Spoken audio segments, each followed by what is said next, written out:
আমার ভাইয়েরা, আমার নবী উহুদের ময়দানে রওনা দিয়েছেন, 1000 সৈন্য নিয়ে রওনা দিয়েছেন।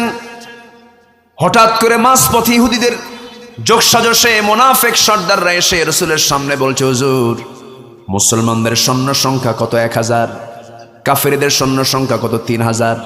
সঙ্গে সঙ্গে মুনাফিকরা প্যাঁচ লেগে দিয়ে বলছে, এই অসম যুদ্ধে আমরা যাব না, কারণ তাদের সৈন্য সংখ্যা 3000, আমাদের সৈন্য সংখ্যা 1000, এই অসম যুদ্ধে অংশগ্রহণ করা যাবে না।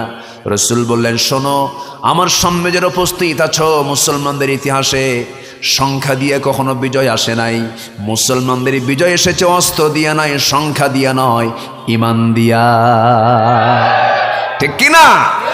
আমরা সংখ্যা খুঁজবো না, ঈমান খুঁজবো। আমাদের কি দরকার? ঈমান দরকার। এই কথা যখন বলে ফেললেন, মুনাফিকরা সাইড হয়ে গেল। রাসূল বললেন, কারা কারা যুদ্ধে যাবে না, চলে যাও। মুনাফিক চিহ্নিত হয়ে গেল।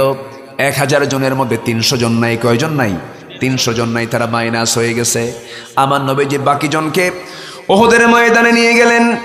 যুদ্ধ শুরু হয়ে যাবে। সাহাবায়ে কেরামকে ডাক দিয়ে বলছেন, শোনো, আজকের এই যুদ্ধের ময়দানে যদি আমরা পরাজিত হয়ে যাই, দারুণ ক্ষতি হয়ে যাবে।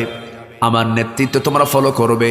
50 জনকে আস্তে করে পাশে ডেকে নিয়ে বললেন, তোমরা এই পাহাড়ি গর্তের উপরে তোমরা দাঁড়ায়া থাকবে, এই পাহাড়ের চূড়ায় তোমরা দাঁড়ায়া থাকবে।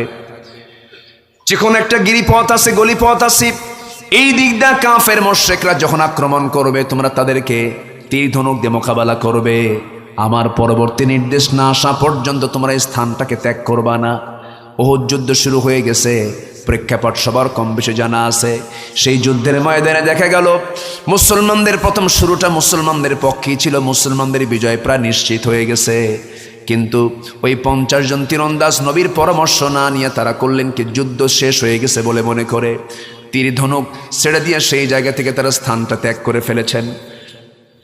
স্থান ত্যাগ করা মাত্রই ওই চিকন গলিপথ দিয়া কুরাইশদের একটা দল সেই দিক দিয়ে এসে অতর্কিত হামলা করে বসেছে রাসূলকে লক্ষ্য করে। রাসূলকে লক্ষ্য করে বৃষ্টির মতো তীর মারা শুরু হয়ে গেল। এখানে মূলত ষড়যন্ত্র ছিল মুনাফিকদের। কাদের বলেন? মুনাফিকদের ষড়যন্ত্র ছিল। তীর মারা শুরু হয়ে গেল। সেই তীর যখন মারা শুরু করেছে, সাহাবায়ে কেরাম কয়েকজন এই দৃশ্য দেখে দৌড় মেরে চলে আসছেন। তরবারি তো ফেলে দিয়ে রেখেছেন, তারা প্রস্তুত ছিলেন না।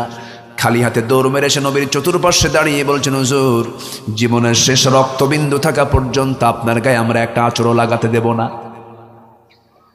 10 জন সাহাবী এট এ টাইম রাসূলকে বাঁচাতে গিয়া দুনিয়া থেকে বিদায় নিয়ে নিলেন। একজন সাহাবী সর্বশেষ দাজানা নবীর